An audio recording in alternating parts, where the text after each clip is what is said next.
मजहर अब्बास अपने नए blog new military doctrine और अमरीकी साजिश की शुरुआत पाक फौज के तर्जुमान के इस बयान से करते हैं कि इंशाल्लाह मुल्क में अब मार्शल लॉ कभी नहीं आएगा। फौज का सियासत में कोई काम नहीं और पाकिस्तान का मुस्तकबिल जमहूरियत में है। पाक फौज के तर्जुमान का ये बयान यकीनी तौर पर जमहूरी सोच रखने वालों के लिए बाइसे इत्मीनान है।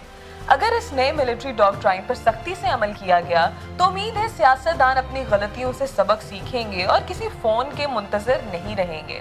मजहर अब्बास मजीद लिखते हैं कि गलतियां तो सबसे होती हैं, अब वक्त आ गया है सबक सीखने का। जो बात अब की गई है काश 1958 में की जाती और सिकंदर मिर्जा, गुलाम महमूद, मोहम्मद अली बोगरा और अयूब खान जैसे लोग सियासत का हिस्सा ना होते। काश जस्टिस मुनीर जैसे जज ना होते तो आज नजरिया जरूरत को खत्म करने की बात ना होती। जमहूरियत का मुस्तकबिल खानदानों से नहीं सियासतदानों से वाबस्ता है, जो किसी गेट या गैर जमाती इलेक्शन से नहीं एक अमली जिद्दोजहद से आने चाहिए। यहाँ तो सिर्फ मुंतखब वजीर आजम को ही फांसी नहीं दी जाती, शहीद नहीं किए जाते, बल्कि ताकतवर फौजी हुक्मरान भी पुरअसरार तैयारे हादसे का शिकार हो जाते हैं और आज तक पता नहीं चलता साजिश अंदरूनी थी या बैरूनी। हमारा माजी हमेशा हमारा ताक़ुब करता रहता है। अगर कोई ये कहता है कि अमेरिका साजिश नहीं करता, मुदाखलत नहीं करता, तो वो या तो तारीख से नावाकिफ है या किसी मसलहत का शिकार है। इस वक्त साबित ये करना है कि अदम एतमाद की तहरीक मुनज़्ज़म अमरीकी साजिश थी या मुनारिफीन और साबिका इत्तेहादी भी इसका हिस्सा थे। तीसरा, ये कैसी साजिश थी जिसके बाज़ाब्ता इत्तला उसको दी गई जिसके खिलाफ ये साजिश होने जा रही थी। इसमें कोई शक नहीं कि मुल्क एक इमरानी लहर में मुब्तला है और अमरीकी मुखालिफ बयानिया जोर पकड़ रहा है, जिसके हमारे मुल्क में एक तारीख है, बाएं बाजू से दाएं बाजू तक। मजहर अब्बास लिखते हैं कि 1979 में साबिक वजीर आजम जुल्फ़िकार अली भुट्टो की फांसी को भी अमरीकी साजिश से ताबीर किया गया, क्योंकि अमरीकी वजीर खारजा हेनरी किसिंजर ने 1976 में बराह रास्त भुट्टो को निशाना इबरत बनाने की धमकी दी थी। लिहाजा PPP और तहरीक बहाली जमहूरियत के जुलूसों में ये नारे लगते थे और अमरीकी परचम जलते। ये सिलसिला 90 की दिहाई में बंद हो गया। रूस अफगानिस्तान में आया तो अफगान जिहाद ने एक नया रुख इख्तियार किया। रूस की वापसी के बाद पाकिस्तान एक नई मुश्किल में फंस गया। यहाँ दर्जनों ग्रुप्स बन गए और फिर 9/11 के बाद अमेरिका का जो यार है गद्दार है, दाएं बाजू और मजहबी जमातों का पसंदीदा नारा बन गया। कल के हलीफ आज हरीफ हो गए। अब ये बेड़ा खान ने उठाया है और एक बार फिर मुल्क में अमरीकी मुखालिफ जज्बात बढ़ रहे हैं।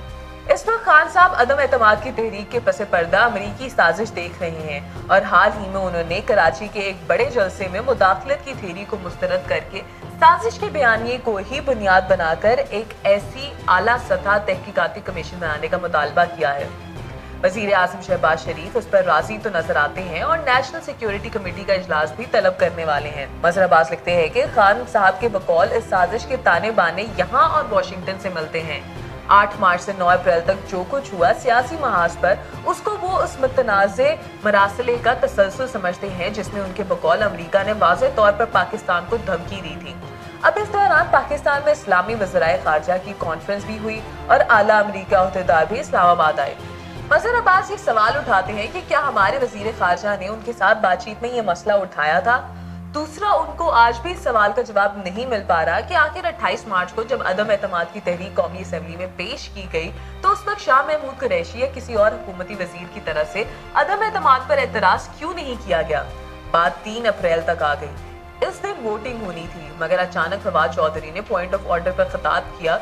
दूसरी साइड को सुने बगैर डिप्टी स्पीकर ने इजलास ही मुलतवी कर दिया और बात सुप्रीम कोर्ट तक पहुंच गई, जहां 5 रुकनी बेंच ने मुत्तफक्का फैसला दिया कि 9 अप्रैल को सुबह 10:30 बजे इजलास बुलाकर 3 अप्रैल की पोजीशन पर वोटिंग कराई जाए।